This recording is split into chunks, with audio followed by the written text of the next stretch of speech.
Gaza पट्टी में Hamas और इजराइल के बीच चल रही जंग अपने चरम पर पहुंच चुकी है। जबरदस्त हवाई हमलों के बाद इजरायली सेना के जमीनी जंग भी बेहद आक्रामक होते जा रहे हैं। गाजा में अब तक 8,000 से ज्यादा लोगों की मौत हो चुकी है और इतना ही नहीं 600 से ज्यादा हमास के आतंकी ठिकाने भी ध्वस्त कर दिए गए हैं। इस जमीनी जंग के साथ साथ जुबानी जंग भी जारी है। संयुक्त राष्ट्र सुरक्षा परिषद में इजराइल की तरफ से इजरायली दूत ने कहा कि जब तक हमारे ऊपर हो रहे अत्याचार का विरोध ये सभा नहीं करती, तब तक ये येलो स्टार हम पहने रखेंगे। As a council, Hamas Nazis have spent the past 16 years ruling Gaza. 16 years abusing Palestinians and butchering anyone who opposes them.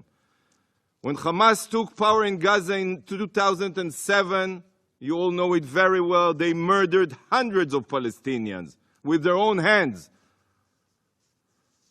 They threw them off rooftops. They used Palestinians as human shields. Israel के प्रधानमंत्री ने cease fire को लेकर ये साफ कर दिया है कि सीज फायर के लिए कहना मतलब इजराइल को हमास के सामने सरेंडर करने जैसा है।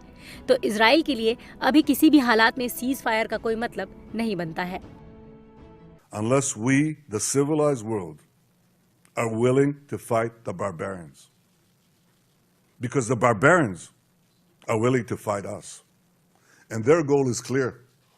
Shatter that promising future. Destroy all that we cherish. And usher in a world of fear and darkness. Ladies and gentlemen, this is a turning point. A turning point for leaders and nations.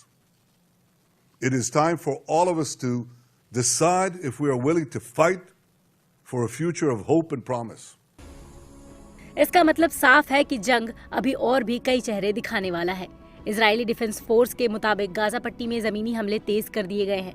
Gaza के जर्रे जर्रे की तलाशी ली जा रही है, वहां छुपे आतंकियों को मारा जा रहा है। इजरायली डिफेंस फोर्स ने ये दावा किया है कि पिछले कुछ घंटों में हमास के 4 प्रमुख कमांडर मारे गए हैं। इसके साथ ही हमास के बनाए 150 सुरंगों और बंकर को भी ध्वस्त कर दिया गया है। इजरायली सेना को बड़ी सफलता उत्तरी गाजा पट्टी में मिली है।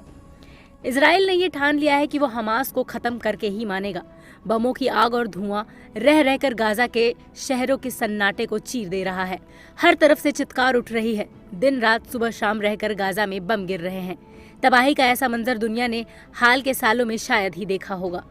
गाजा की तबाही का ये आलम है कि यहाँ 40% इमारतें जमींदोज हो चुकी है।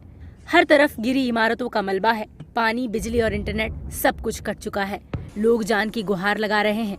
इजराइल के मरकावा टैंकर हमास के आतंकियों के लिए काल बनकर बरस रहे हैं। इतना ही नहीं, इजराइल व्हाइट फॉस्फोरस बमों का भी इस्तेमाल कर रहा है।